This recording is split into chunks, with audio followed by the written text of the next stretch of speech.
Hello everyone, thanks for tuning in to the 6th Winter 2018-19 update from GazOffice.com. So we're getting almost halfway with the update. Got 13 updates to do this year. So we're around the halfway point anyway. When we get next week's 7th update done and in the can, we'll be able to say that we are beyond halfway. So we are already now beginning to get on with the updates, and well, it's not yet time to start thinking about the forecast, but it will soon be time to start getting a little bit more serious with these updates, and at least trying to bring things together. But we've still got a while to go. We still have a bit of fun before things start getting serious in November. So we're going to have a look at all the things that we look at within the winter updates for today's 6th Winter 2018-19 updates. We're going to have a look at solar activity.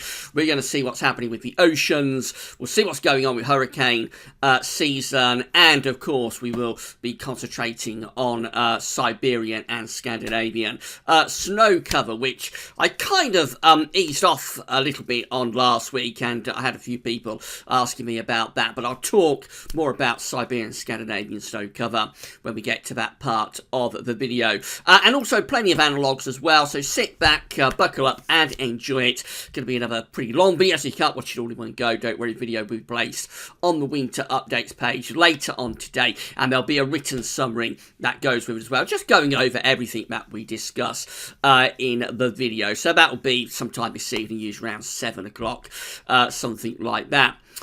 Big thank you to James Acriel, our analogues guru and keeper of the Solar Tracker, for updating the Solar Tracker and sending through this week's analogues as always. So again, I can't do these videos as we do them now without James's input. Just don't have the time to get the analogues together. So a big thank you to our analogues guru, as always. And also to say that coming up later on today, this afternoon, we'll be getting the Christmas 2018 updates page up and running. Video updates for Christmas will begin on the 1st of November. But before we get to there, we always like to just do 2 or 3 written posts through October. The first one of those will be coming up later on this afternoon. So a pretty interesting day, to say the least, at GazOffice. Hope you enjoy the updates. Right, I think that's pretty much everything to tell you. So without further ado, let's get on with your 6th 2018-19 winter update. And we're going to begin where we left off last week with solar activity. Got a little bit more to put into the video for this 6th update. You remember last week we did a solar special. We updated all of the solar trackers and we had a look at the winters that happen around solar minimum, either a year before solar minimum or the solar minimum winters. That was in last week's 5th update. If you didn't see it, do have a look. It's a pretty interesting video, even if I say so myself.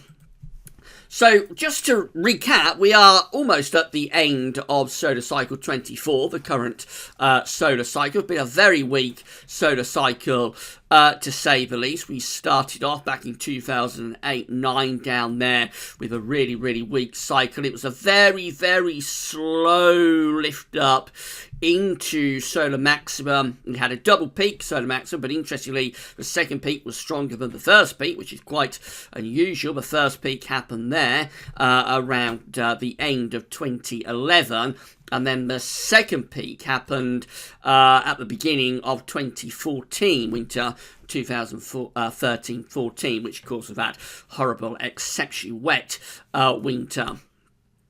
So the second peak a little bit stronger than the first peak, quite unusual. And then after that, we find that we decline very rapidly into solar minimum, or towards solar minimum. We are pretty much going into solar minimum now. That's where we are right now, at a very, very low level of solar activity. The last time we had this kind of level of very weak solar activity was back at the very beginning of the solar cycle, so kind of like 2009 to 2000. and 10 as well. So got a little bit longer to run. Solar minimum, you never know when solar minimum has happened until it has happened. So we can't say when it will happen, but we anticipate it'll be sometime within the next 6 to 12 months anyway. So we are getting ever closer to solar activity. So this has been a very weak solar cycle, of course. We know that from this chart. This is looking at all the weakest solar cycles that we have had. This is solar cycle number 24 just here, of course, this red solar cycle. We can go all the way back to Dalton minimum solar cycles, number 5 and number 6, but we can't do that with the reanalysis, of course. We can only go from solar cycle 12 with the reanalysis. But you can see how weak this solar cycle has been. The red line here compared to the other very weak solar cycles, the red line here only very gradually lifting up. The solar maximum was a little bit stronger than the two Dalton minimum solar maximums of solar cycle number 5, number 6. But again, really weak as we're going down into solar minimum. In fact, we are at the weakest level of those weakest solar cycles now, just here as we are moving into solar minimum. So what do the winters look like that are occurring around those very weak solar cycles? Now, as I say, we can't show you the reanalysis for that Dalton minimum, or two Dalton minimum solar cycles of number 5 and number 6, because the reanalysis only goes back to 1850. So regrettably, we can't show you the reanalysis for those two Dalton minimum solar minimum winters. But what we can show you is the more modern reanalysis for winters of the more modern, very weak solar cycles. So we've got the winters here of 1888, 1889, 1912, 1913, 1932, 1933, and 1974, 1975. They're kind of like the weakest solar cycles up to solar cycle number 24. And this is how the winters look 1 year before the solar minimums of those solar cycles. So 1 year before the solar minimum with these very weak solar cycles, we see we have an area of above average heights centred somewhere over and to the east of the British Isles, with below average heights out in the west. So relatively dry, relatively quiet, and also quite mild winters these, with the air coming up from a south or southwesterly direction. Now, these are the true solar minimum winters of these very weak solar cycles. So for these ones, we've got 1889, 1890, we've got 1913, 1914, we've got 1933, 1934, and 1975, 1976. Again, we see an anticyclonic signal, even stronger than the ones we just looked at before, a year before solar minimum. These ones, for these weak solar cycles and the solar minimums of these weak solar cycles, they favour an area of above average height centred over the top of the British Isles, with below average heights up to the north. So they're very dry winters.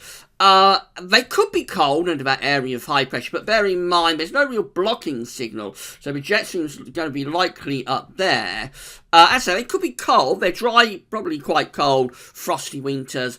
Maybe not overly wintry winters, though, because, as I say, there isn't really a blocking signal. We just have lots of below average heights around Greenland and around Iceland as well. So that's how the winters look when they coincide with solar minimums in very weak solar cycles, favouring dry winters yet, yes, but perhaps not overly cold.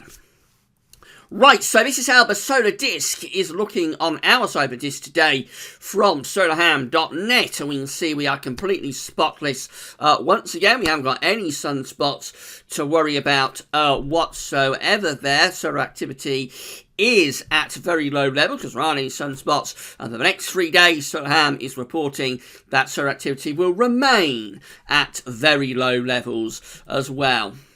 This is the Galsworthy 6th Winter Update Solar Activity Tracker, updated by our good friend Mr. James Ackrill, and a big thank you to James for updating this for us. So again, no real change. I have ticked up ever so slightly. The orange line here is showing us each individual day's sunspots. So you can see we are getting a few days where there are sunspots. But in between, really going back to the summer, that's when things drop down into proper solar minimum type condition back in the summer, and since then most days don't have any sunspots. So the days that don't have any sunspots are outweighing at the moment the days that do have sunspots. So we do still have days that have occasional sunspots, but generally we are at a very, very, very low level now with solar activity. The trend lines, the thick green and thick red lines, so they do tick up ever so slightly at times, but really they're at such a low level now that I think we can say we are at the very least entering solar minimum. When true solar minimum occurs is when we will begin the next solar cycle. So again, till that happens, we can't say when it has happened. It's likely to be sometime in the next year. I would anticipate probably sometime in the second half of 2019, but we shall see on that. But at the very least, we are at a really, really low level of solar activity now. Big thank you to James for keeping the solar tracker updated.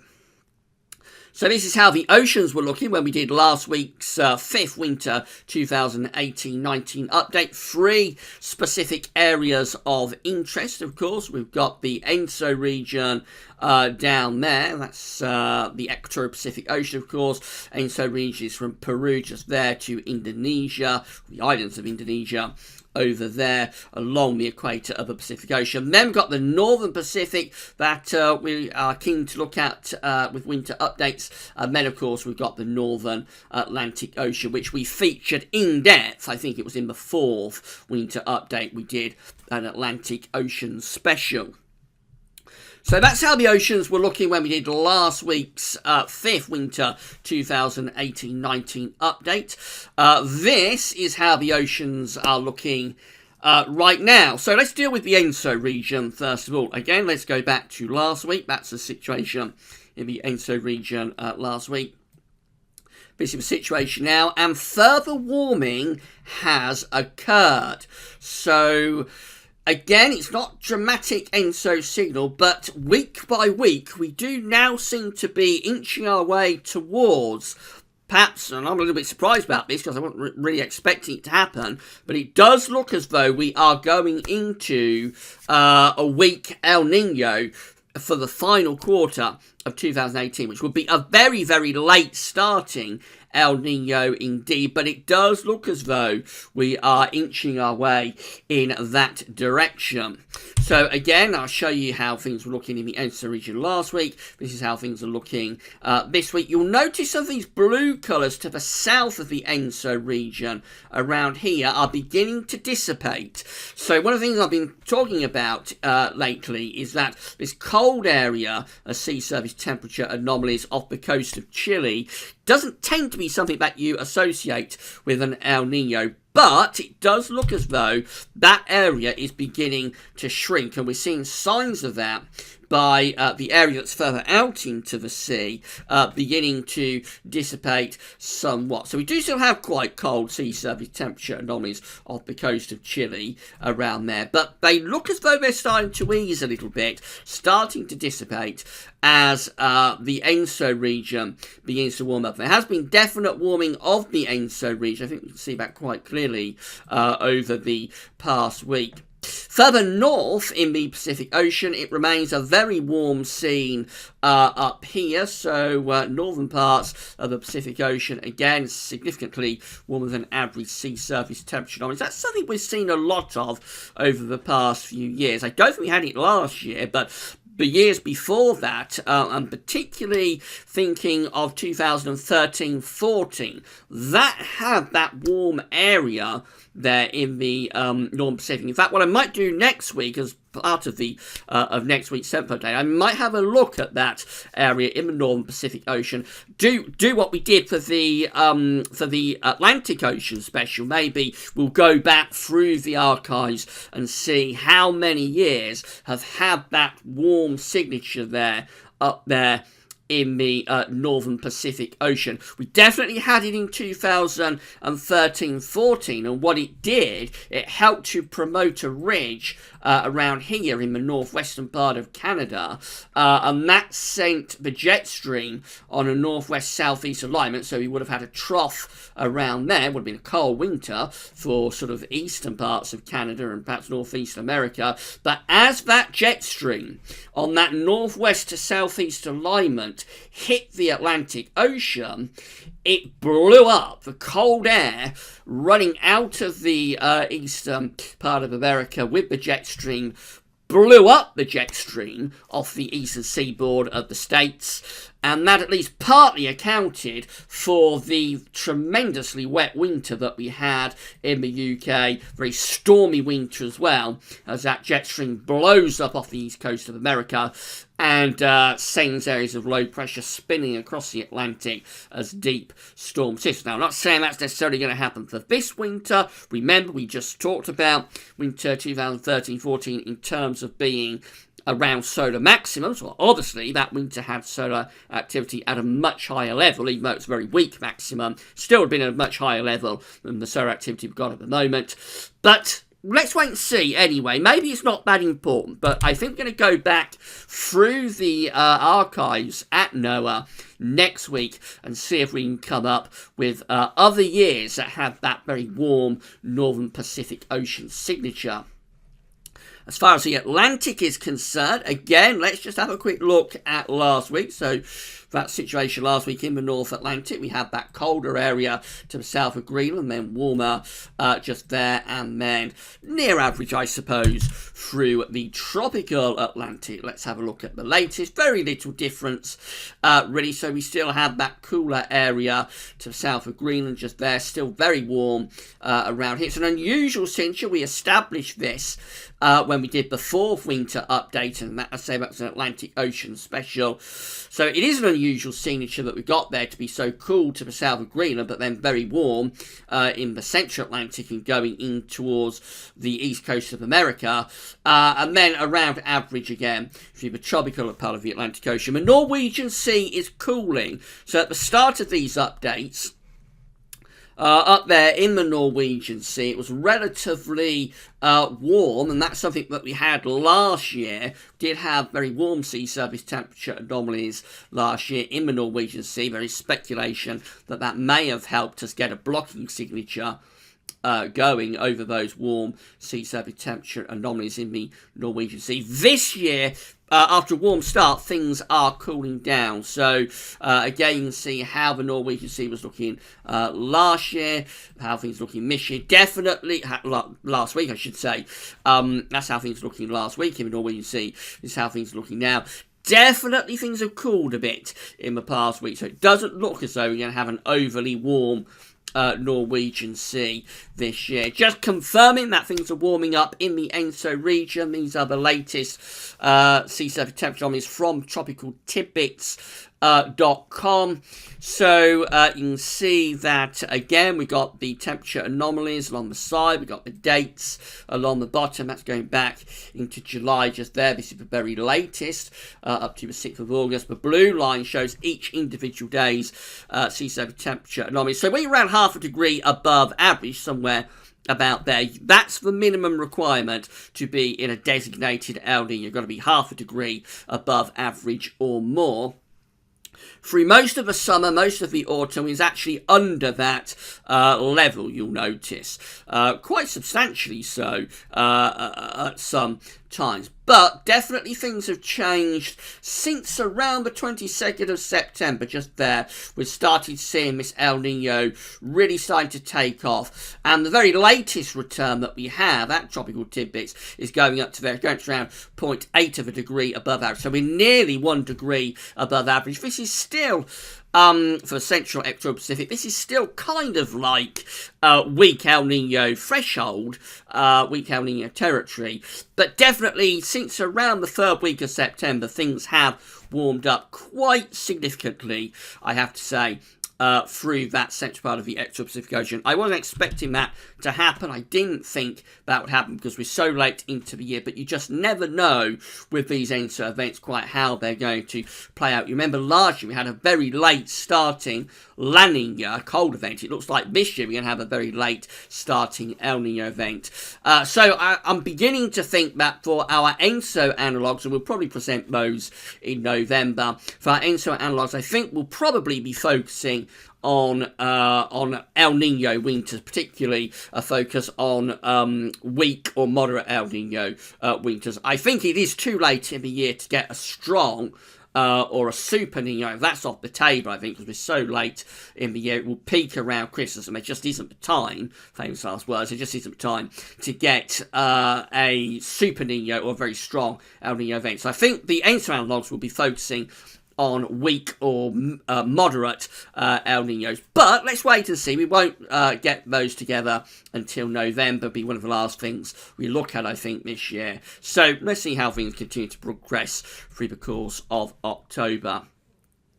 2018 Atlantic hurricane season next. This is the 2018 Atlantic hurricane season page from Wikipedia. I'm doing this on Saturday evening. These numbers might have changed by the time you're watching this on Sunday, because there is a disturbance near the Yucatan Peninsula in the Caribbean and around the Gulf of Mexico that is very shortly likely to become a tropical storm. So these numbers will probably be changed when you watch this on Sunday. But as it stands at the moment, the scores on the doors for this hurricane season are standing at 13 total depressions, 12 total storms, 6 hurricanes, and just 1 Category 3 or above hurricanes. They are virtually unchanged from last week. I think the total depressions might have gone up 1.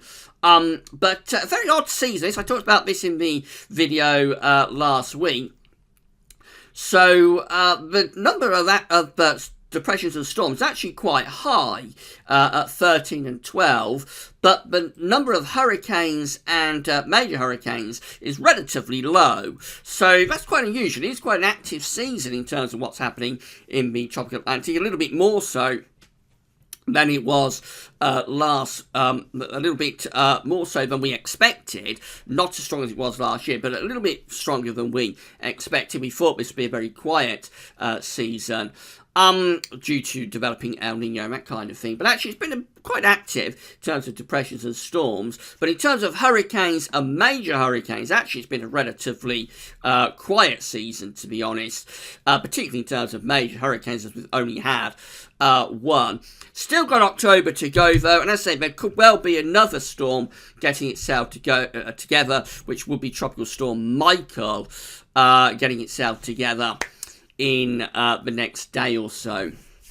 Right, QBO next. This is the quasi-biennial oscillation. The QBO is an index that's reflecting the strength of the zonal westerlies, and the zonal westerlies are what drives the polar vortex primarily. And if you've got a strong zonal westerly flow, you will tend to have quite an active westerly zonal track, and so that's something that goes along with having a milder winter.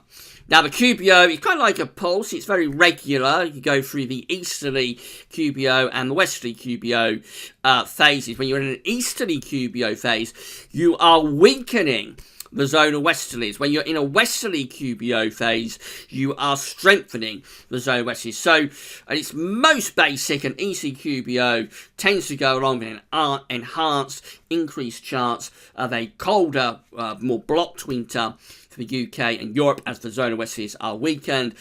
Conversely, a westerly QBO tends to go along with a milder, more Atlantic-driven winter as the zonal westerlies are strengthened.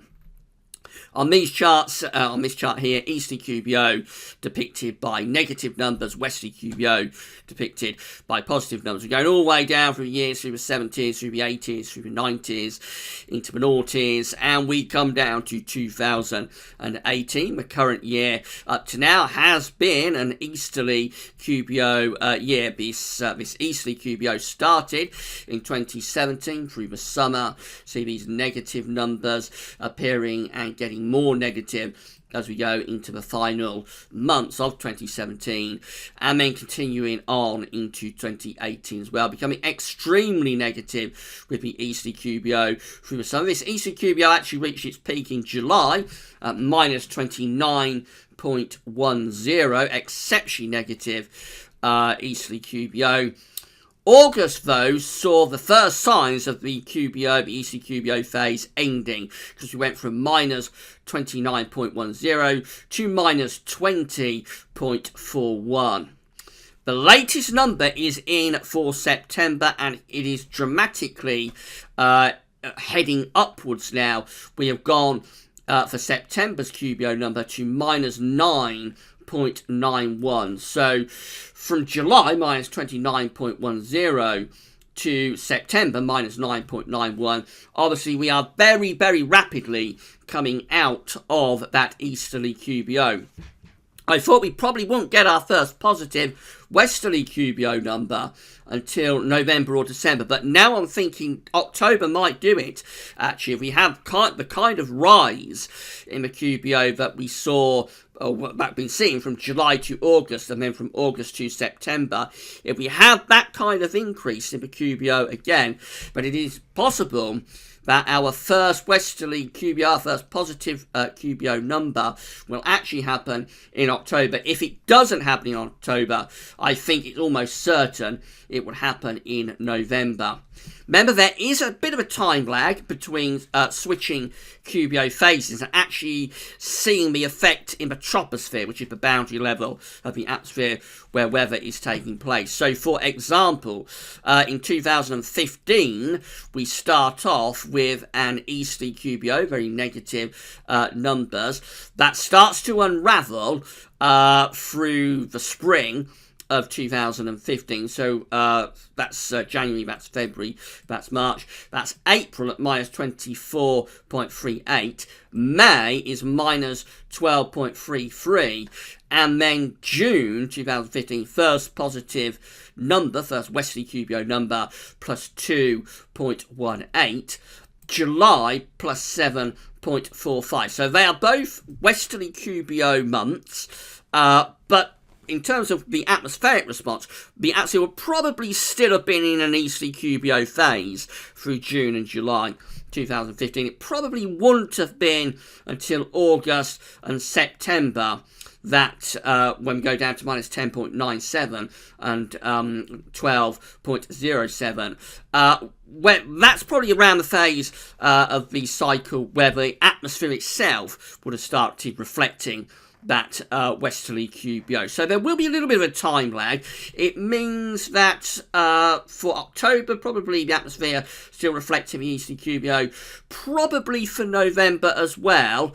But by the time you get through to December, I did think December might still be reflecting the easterly QBO, but I think by December, the way this is changing so rapidly, by December, as early as December, it could well be that the atmosphere is already starting to reflect that westerly QBO, and certainly through kind of like January, February, March 2019, I think those months will be very much reflecting the westerly QBO. Now, this doesn't mean that it's curtains for a cold winter, because there are several years where mild winters have occurred with the easterly QBO and cold winters have occurred with the westerly QBO. So we'll be discussing this more through reanalysis in a subsequent update. Not sure which one that will be.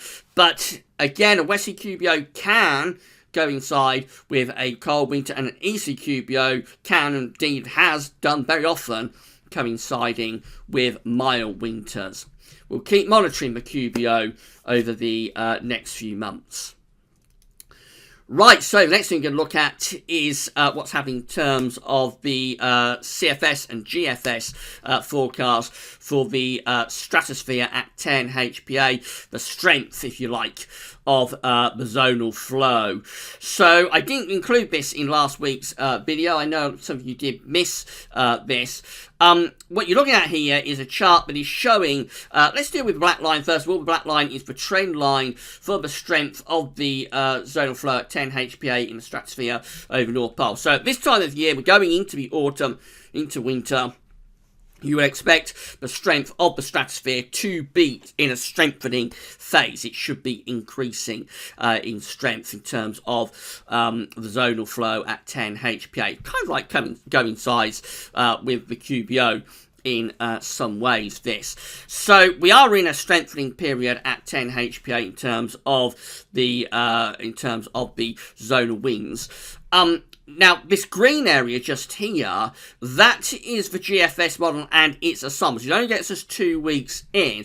You'll notice that the GFS model and its ensemble at the moment is forecasting the strength of the zonal winds to be increasing over the next couple of weeks. We have relatively weak zonal winds, as you can see from just here. Relatively weak zonal winds at 10 HPA over the past few weeks, but certainly the GFS in its ensemble is seeing a strengthening of the zonal winds in the next couple of weeks. Now, I should just say the dates are on the bottom of the chart. So that's October just there, that's November just there, that's December just there. We can now go to the end of January with this just there. This is from weatheriscool.com, by the way. So for the rest of October, the other coloured lines are the 4 CFS V2 operational runs.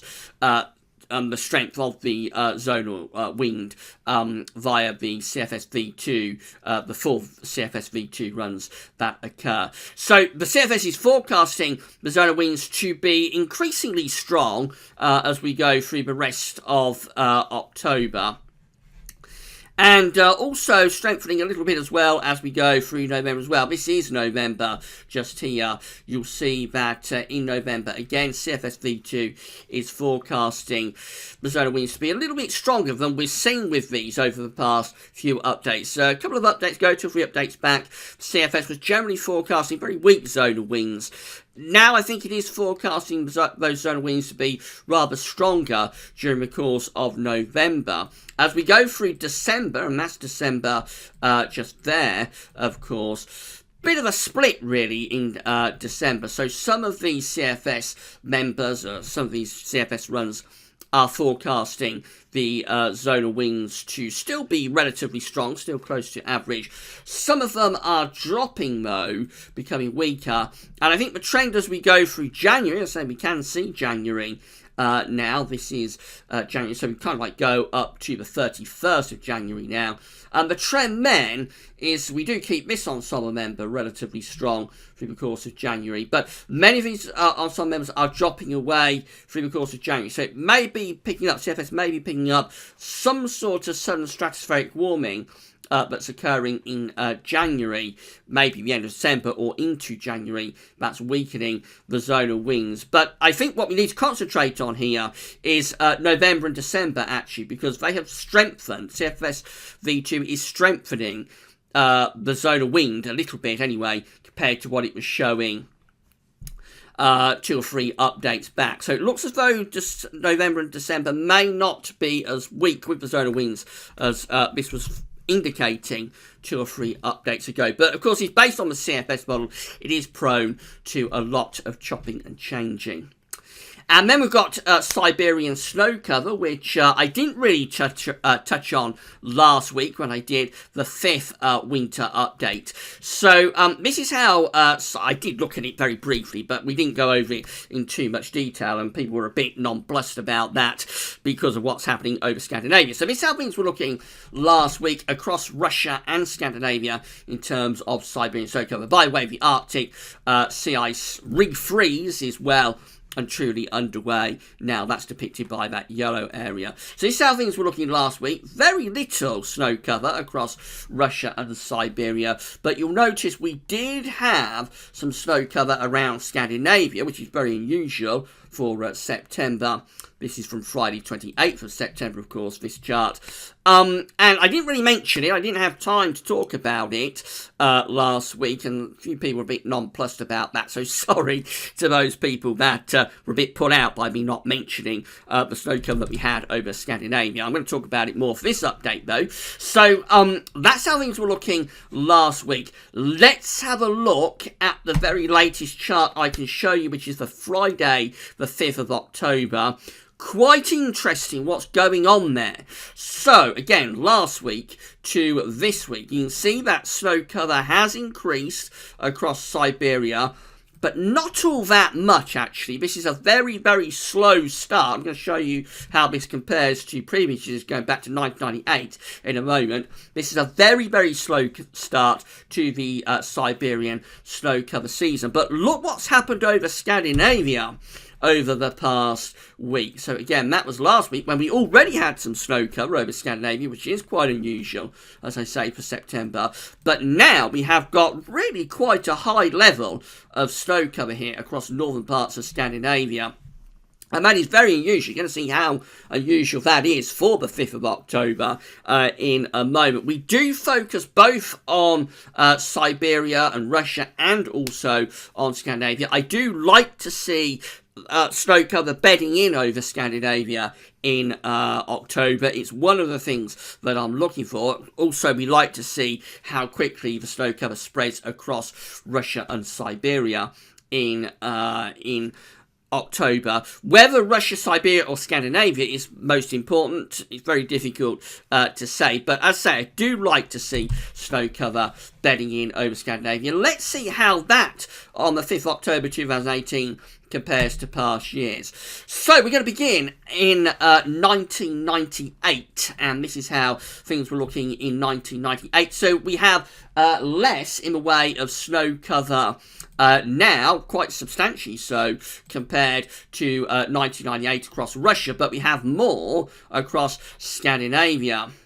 Let's run you through, and we're going to go this way. We're going to go to 1999. So again, we see that we've got less snow cover across Russia, Scandinavia compared to 1999, but more across Russia and Siberia compared to 1999, but we've got more across Scandinavia.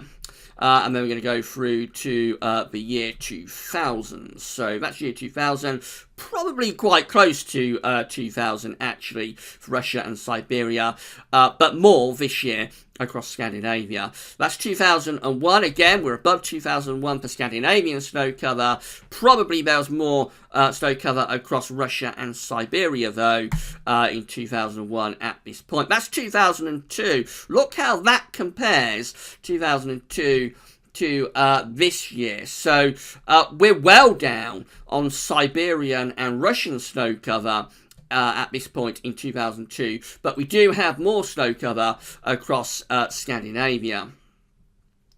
That's 2003. So what do we think about 2003? We've got more snow cover this year across Scandinavia compared to 2003. Probably a little bit more for Russia as well. 2003, very, very slow start to the Siberian snow cover season. There's no snow cover at all across Scandinavia to speak of at this point in 2004. And as far as Russia and Siberia is concerned, very similar, I suppose, really. That's 2005, I think. Again, no snow cover in 2005 at this point across Scandinavia. I think for Russia and Siberia, we're probably quite closely matched. That's 2006, so again, I think there's a little bit more snow cover across Russia and Siberia at this point in 2006, but we've got more this year across Scandinavia. That's 2007, same story, really a little bit more snow cover for Russia than at this point, but more this year across Scandinavia. 2007, 2008, sorry, and we see that again. So in 2008, I mean, no snow cover really to speak of across Scandinavia. We do have more this year across Russia as well, but at this point in 2008, that's 2009. So that did have a little bit of snow cover across Scandinavia. That's the first year that we've seen really did have some snow cover across Scandinavia at this point, but got more this year compared to 2009, and more snow cover across Russia and Siberia as well. That's 2010, where there was no real snow cover over Scandinavia at this point. And in terms of Russia and Siberia, we're probably quite closely matched. 2011, no snow cover at all over Scandinavia at this point, and for Russia, well, probably quite closely matched to this year and 2011. 2012 again shows very little snow cover over Scandinavia. For Russia and Siberia, I think probably a little bit more snow cover actually at this point in 2012 than we've got right now. 2013, we're well down on 2013 in terms of Russian snow cover, Siberian snow cover, but we have got more snow cover across Scandinavia. 2014, again, we are down on 2014 this year in terms of Siberian snow cover, but we've got more across Scandinavia. That's 2015. Was a little bit of snow cover across Scandinavia at this point in 2015, but got more this year, a lot more compared to 2015. And we're down across Siberia at this point as well. That's 2016, where there's very little snow cover over Scandinavia. So we're ahead of 2016 for Scandinavian snow cover at this point, but we are behind Siberia. And then this is 2017. Again, very little snow cover across Scandinavia at this point last year, but we are behind last year, 2017, for Siberian snow cover quite substantially. So we can see that we are having a very, very slow start to the Siberian Russian snow cover season, but we have had a very rapid start to the Scandinavian snow cover season. In fact, there is no year back to 1998 that had as much snow across Scandinavia as we've got right now. Now, the only problem with this, I think most of that is going to go next week. It's not going to be sustained, and that's what we're really looking for, sustained snow cover that can go on long enough to have an effect on the atmosphere. So whilst it is very interesting that snow cover has built up really quickly over parts of Scandinavia, not sure how significant it is, because I think most of it will go next week as warm air starts to be drawn up from the tropical Atlantic. In terms of what's happening across Russia and Siberia, very slow start, but it doesn't really mean that much, to be honest. We may well see a rapid advance at some point through October. If that happens, then it could have climatic impacts. 2012, the year 2012, I won't show you it for this update, but I will show you it in a future update. 2012 had a very, very slow start to the Siberian snow cover season. Then in the final week of October, there was a rapid advance across Russia and even into the east of Europe, but I always thought was rather impactful for that winter 2012-13. So let's wait and see. It is a slow start, probably the slowest since 2011, maybe the slowest since before that, to the Siberian snow cover season. But let's wait and see where things go. And at that point, this has gone on a little bit longer than I anticipated it would do. We've still got the analogues to show you, this week's analogues package, which I'm going to talk about after the break. But at nearly 43 minutes, I'm going to pause the video there. Go and get yourself a cup of tea. Go and get yourself whatever you want. I'm not going to sort of tell you what to nibble with your cup of tea. It's up to you, and we'll meet back here in around 2 minutes' time when we'll go through some September analogues. See you in a mo.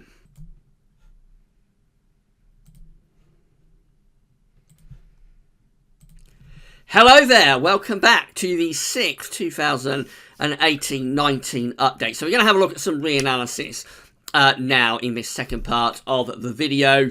We're going to begin our September reanalysis, and the first one we're going to look at for September is the CT, the temperature for this September, which is a little bit difficult actually because it was a very average month. So that does make it quite tricky when it comes to getting the analogues and the reanalysis together. Next week we'll look at precipitation. That would probably be quite tricky as well. But this week we're focusing on September temperature. So the September CT, central temperature, came out at 13.7, an anomaly of just 0.1 of a degree above average. So it's very, very close to average. And of course, being close to average means that there are a lot of years that would have had similar CT returns. So we're going to narrow the field down a little bit. What we're going to do is look at September's and the winters that followed them that had a CET range of 13.5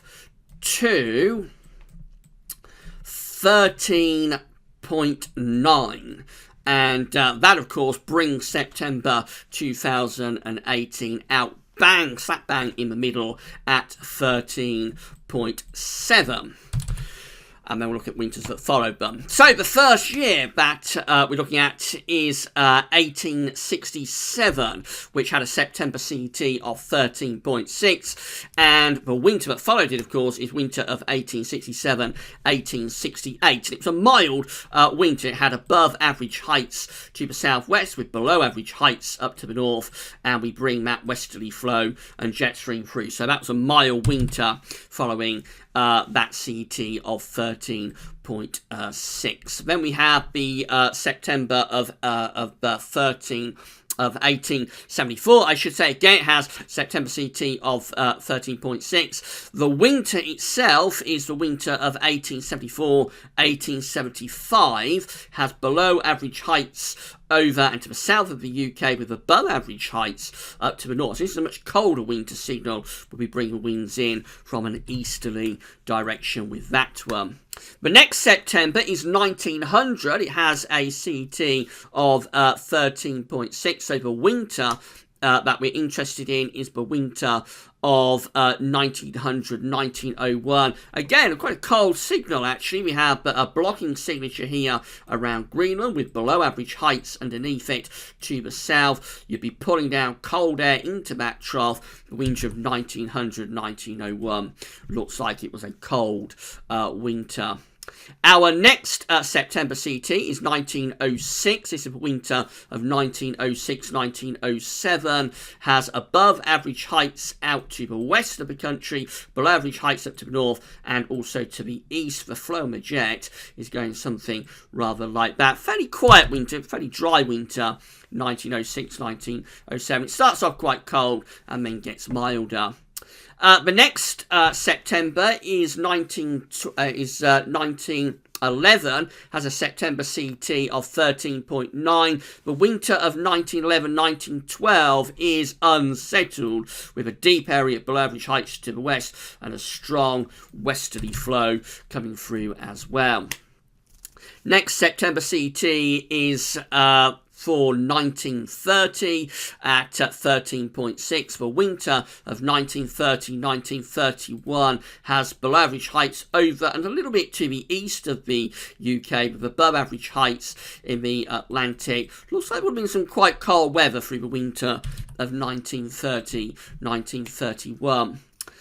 The next winter is 1935, 1936. It follows September 1935, which came out with a September CET of 13.6. And this one, unsettled winter with below average heights over top of the country. There is a blocking signal up around Greenland, so you would assume there would have been some cold weather at time. But the main thing for that one, 35, 36, is that it does look very unsettled.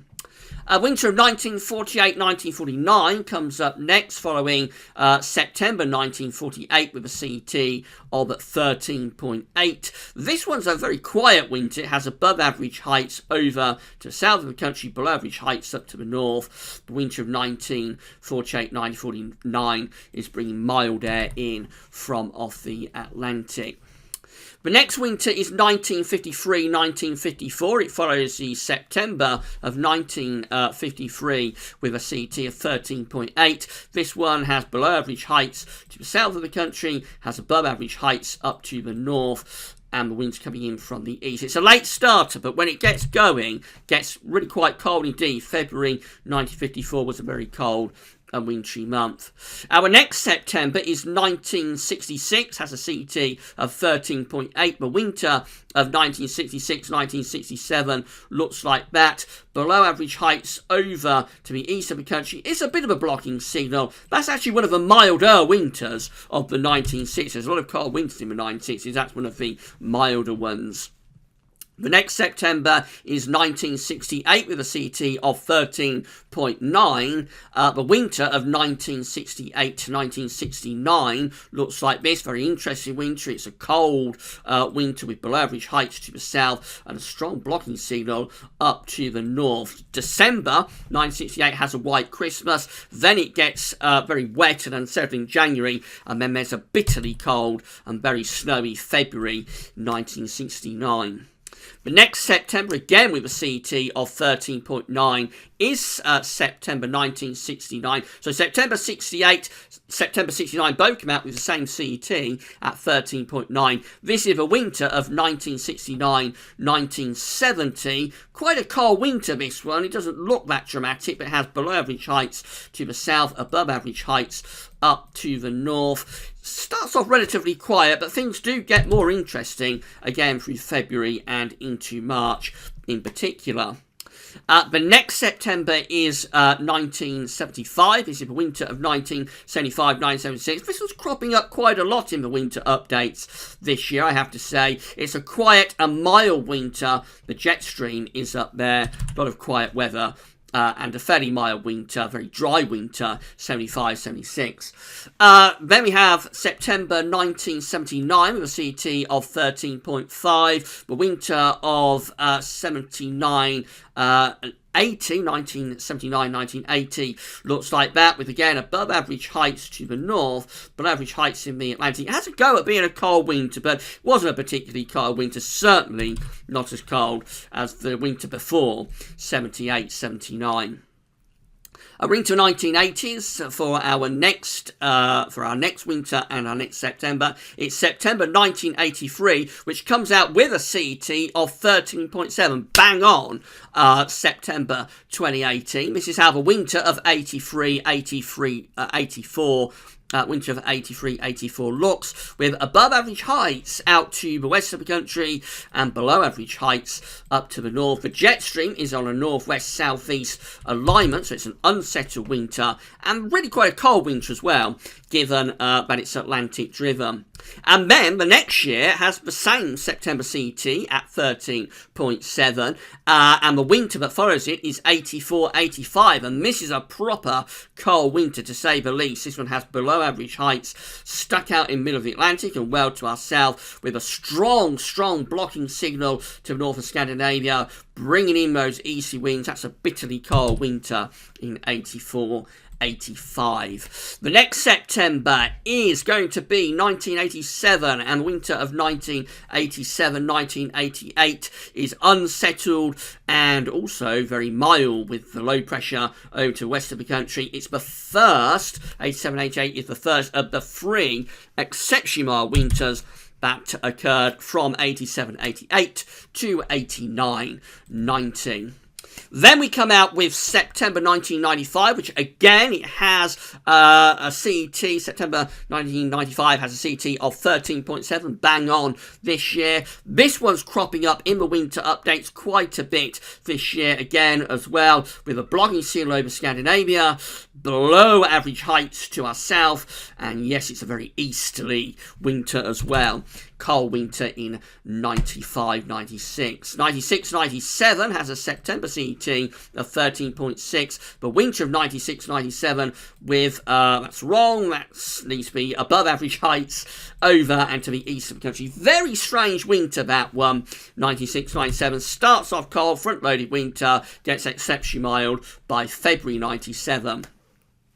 September 2007 comes up next with a CT of 13.8. Winter of 2007-8 is a dry but mild winter with above average heights centred to our south, below average heights up to the northwest, and we bring up those mild southwesterly winds. We're into the 2000s. We've got September 2008 with September 2008 with a CT of 13.5. And the winter of 2008-2009 looks like this. Has above average heights to the north, below average heights to the south, bringing those cold winds from the east and the northeast. It's the first of a cluster of cold winters from 08-09 to 12-13.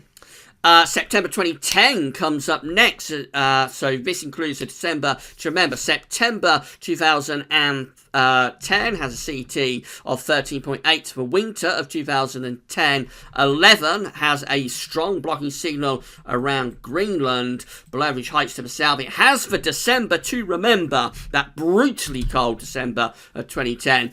By Christmas, it was pretty much all over, or by New Year, it's pretty much all over. And then February was very mild in 2011.